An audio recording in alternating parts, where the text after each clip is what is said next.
Hello tout le monde et bienvenue dans ce nouvel épisode. Là, comme vous le voyez, je prépare l'hôtel 4 étoiles pour 2 nuits. Et évidemment, vous allez me demander, c'est quoi et où le Huelgoat? Alors je vais vous répondre progressivement au cours de cet épisode, saupoudré d'une ambiance quelque peu mystique. Le temps de finir le check de mon matériel.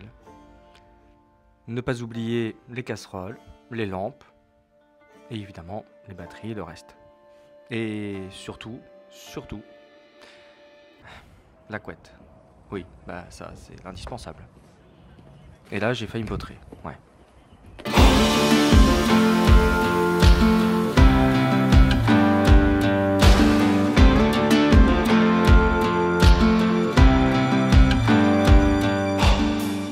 Et nous voici en route pour un univers quelque peu mystique, enchanté, insolite, étrange.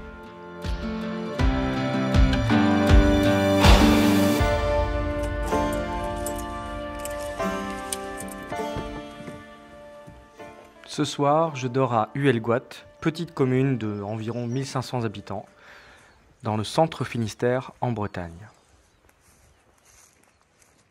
Et ce soir-là, je n'ai pas filmé mon installation, donc on se retrouve demain matin.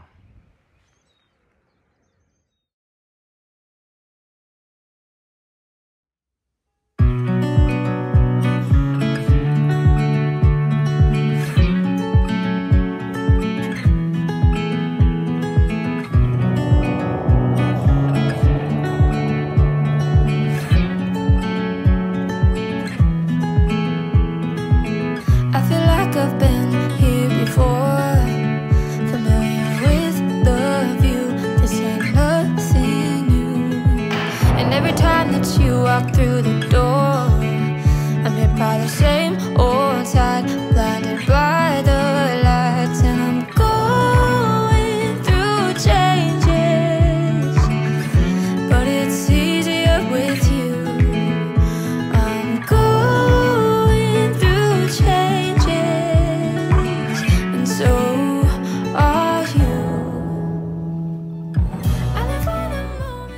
Pour celles et ceux qui ont l'habitude maintenant de voir mes vidéos, vous savez que le matin, je me fais juste un café. C'est relativement sommaire, mais bon, je me suis dit pourquoi pas aller en ville et aller chercher des croissants. Je m'attendais à tomber sur une boulangerie d'antan qui baigne un petit peu dans son jus, mais pas du tout. C'était une boulangerie assez récente. Mais en tout cas, j'ai eu mes croissants et donc j'ai pu dignement faire mon petit-déj.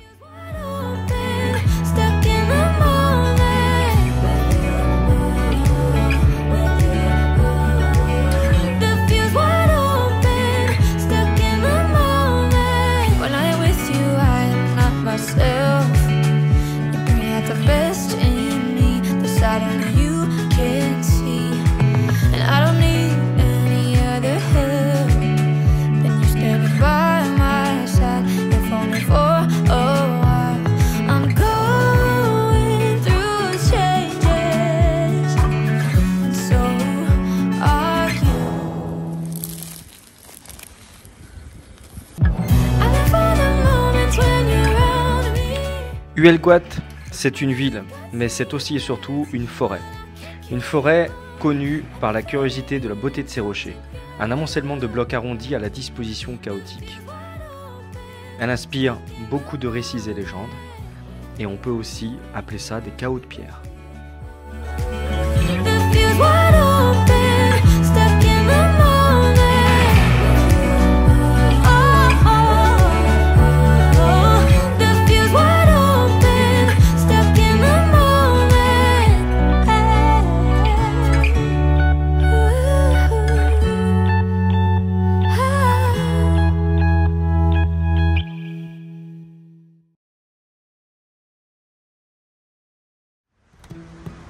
Allez, je vous emmène avec moi comme si vous y étiez, un petit peu d'immersion. Il faut savoir aussi que la rivière qui s'écoule sous ces tonnes de roches s'appellerait la rivière d'argent. Ce serait le domaine des fées de Huelgoat. Huelgoat d'ailleurs qui veut dire au bois en breton. Et oui, forcément, un nom breton, il y a forcément une signification. Comme vous pouvez le constater depuis tout à l'heure, j'essaye de me frayer un passage parmi ces rochers colossaux qui forment l'entrée du site. Ici, de nombreux lieux font référence aux légendes du roi Arthur, du diable ou de la Vierge.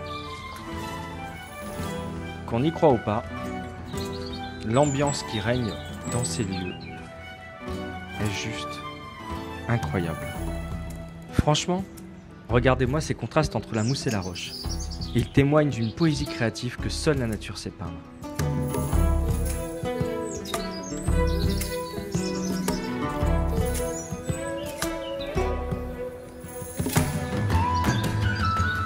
Allez, dirigeons-nous maintenant vers la grotte du diable, où d'après la légende, jadis, un révolutionnaire des alentours de Bérien, poursuivi par les Chouans, partisans du roi, se serait réfugié dans cette grotte.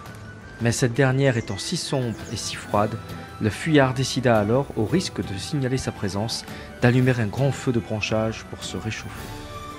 Était juché sur sa tête un chapeau où se dressaient 2 plumes rouges et sa main serrait une grande fourche, seule arme à sa disposition pour se défendre.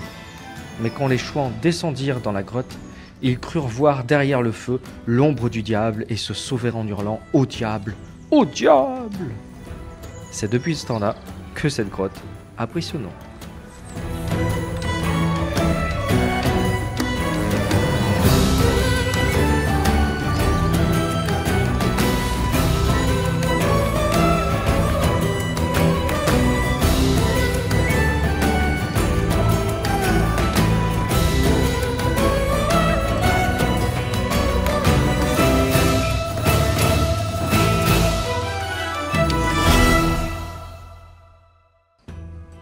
Nous voici maintenant au ménage de la Vierge.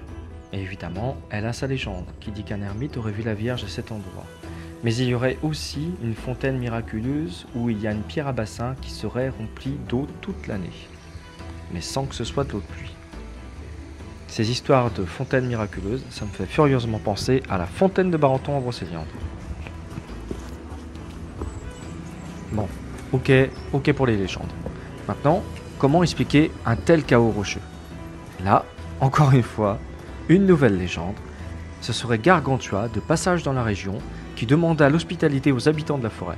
Furieux de ne se voir servir qu'une bouteille de blé noir, il se dirigea vers le Léon et pour se venger jeta tous les rochers qu'il trouva sur sa route à l'emplacement de l'actuel chaos. Un sacré remue-ménage. En tout cas, de traverser de tels chaos rocheux, je me suis pris pour Lara Croft pendant quelques dizaines de minutes. Ça prend du sens lorsque l'on sait que les druides s'y cachèrent à partir du 5e siècle pour échapper aux persécutions des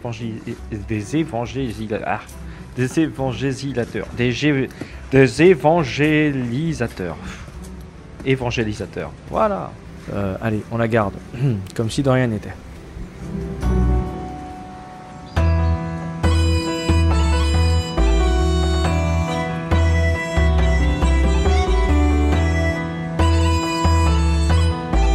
Alors, sur les conseils d'une amie, je suis passé voir Emmanuel qui tient la boutique ésotérique à Bellegoat.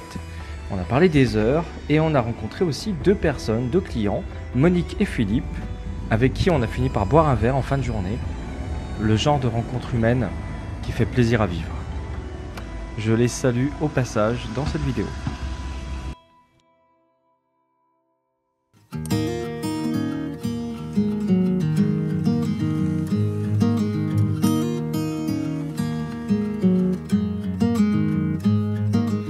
Il était super tard, j'ai déroché quelques plans que j'avais fait dans la journée, ayant peur que ma carte mémoire n'avait pas fonctionné.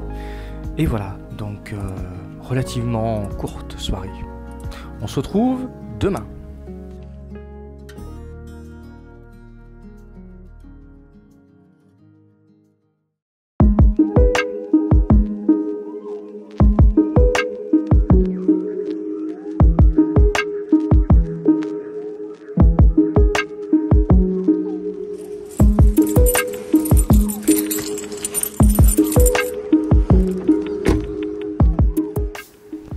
Dimanche, dernier jour du road trip.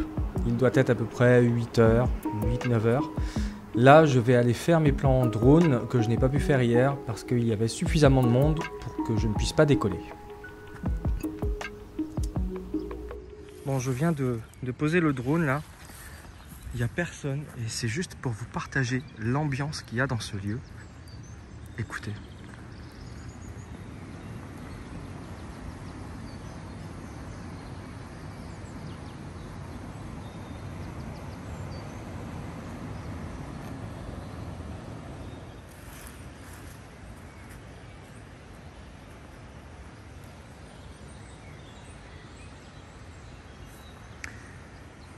C'est un régal quand même. Et le chaos de pierre, c'est juste magnifique. Bon, allez, je reprends le drone et je continue mes plans.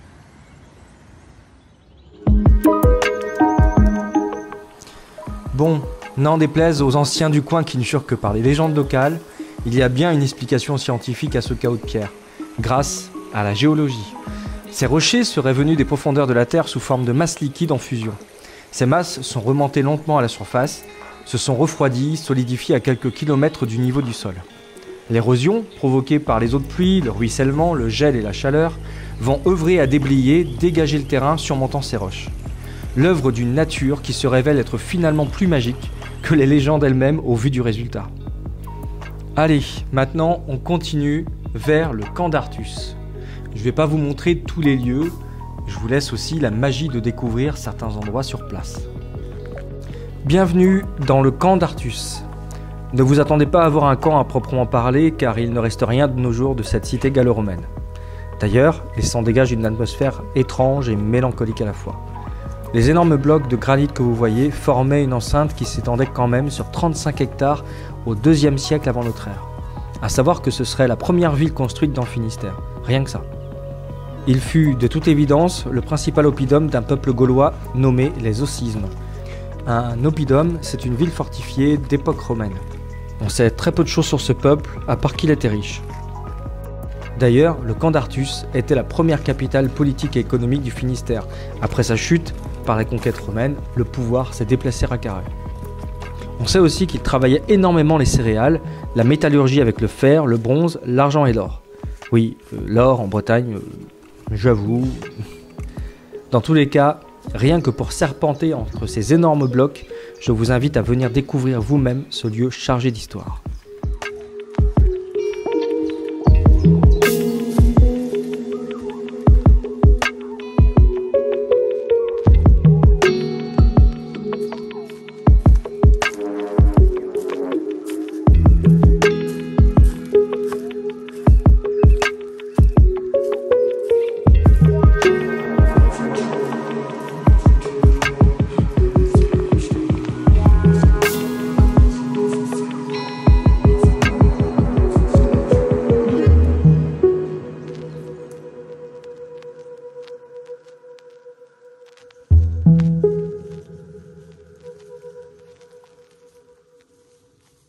Un champignon de près de 200 tonnes. Bon, autant dire que ça va être compliqué à manger.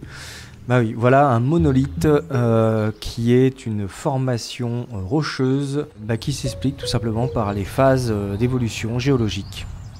Et oui, c'est absolument pas façonné par la main de l'homme. Je me dirige maintenant vers le menhir de Quérampelvin qui est relativement excentré de Huelgoat. Il date du néolithique, fait 6 mètres de haut, et on raconte que pour réussir à tomber enceinte, les femmes faisaient 10 fois le tour du menhir. Autant dire qu'il y avait peu de risques que ça m'arrive, si j'avais osé tourner autour. Mais j'ai pas tenté pour autant, parce qu'avec toutes les légendes qu'on peut entendre, j'avais vraiment pas envie d'en faire partie d'une qui dit qu'un homme est tombé enceint à Huelgoat en tournant autour d'un menhir. Non. Et c'est ainsi, sur ce menhir, que cet épisode s'achève. Je vais vous laisser avec la vidéo contemplative habituelle et restez parce que j'ai mis un bonus à la fin de cet épisode.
Bonjour tout le monde, alors je fais ce petit bonus que j'ai pas l'habitude de faire, tout simplement parce que vous avez été nombreux à me poser 2 questions. La première c'est avec quoi je filme, donc c'est un iPhone 12 Pro Max par rapport à la qualité de mes vidéos, et surtout comment je fais pour filmer dans ma voiture, parce que par rapport à certains types de cadrage vous vous posiez la question. Donc j'ai l'avantage d'avoir, comme vous le voyez en fait, un toit panoramique que j'utilise grâce à un bras articulé et une ventouse. Donc là, je place le bras, évidemment, hop, si j'y arrive avec une main, voilà. Donc là, je place donc le bras, j'articule le bras selon le cadrage que je veux faire, et après je mets le téléphone évidemment dans la pince. Donc là, l'avantage c'est que ce matin, il y a de la condensation, je peux mettre le bras un peu où je veux, mais il n'y en a pas tout le temps, donc faut vraiment voir pour son cadrage dès le début, et voilà. En tout cas, je voulais vous remercier pour tous vos retours qui font vraiment plaisir. Vraiment, ça motive à continuer, et en tout cas, j'espère que ce nouvel épisode vous plaira, vous a plu, parce que vous l'avez forcément vu précédemment à ce bonus. En tout cas, n'hésitez pas à me poser des questions, que ce soit sur Instagram ou ma chaîne YouTube, et je me ferai un plaisir d'y répondre. Je vous dis dans un prochain épisode. Bonjour toi. Salut. T'es une des maîtresses des lieux. Tu gardes le menhir. Hein? Tu te mets devant les voitures pour pas qu'elles passent. Tu protèges le menhir. Ce serait pas toi qu'on surnomme la Dame Blanche? Alors comme ça tu t'appelles Pompon finalement. Mais tu n'es pas une femelle. Donc t'es pas la Dame Blanche. Mais tu gardes quand même le menhir. Voilà. Bon bah Pompon, ravi de t'avoir rencontré. Et je pense que tu feras l'objet de mon bonus de fin d'épisode, puisque je vais achever mon road trip maintenant, et je vais rentrer chez moi. Voilà. Donc Pompon, tu seras la vedette tu vas clôturer l'épisode. Et je te souhaite une bonne fin de journée auprès de ton menhir. Bon, je suis pas encore parti, il y a Pompon qui voit des gens, et il peut pas s'empêcher d'aller les guider, leur dire ce qu'il faut faire, pas faire. Sacré Pompon. Mais va pas toucher le menhir là. Mais qu'est-ce que tu fais? Touche pas mon menhir. Bon, bref. Bon, bah c'est parti. Et voilà, c'est la fin de ce nouvel épisode. J'espère qu'il vous aura plu. N'hésitez pas à m'envoyer des commentaires sur Instagram ou sur YouTube. Je me ferai un plaisir d'y répondre. Je vous donne rendez-vous dans un prochain épisode. Nouveau lieu, nouvelle nuit, nouvelle découverte. N'oubliez pas de vous abonner et d'actionner la cloche pour ne pas rater mes prochains road trips. À bientôt.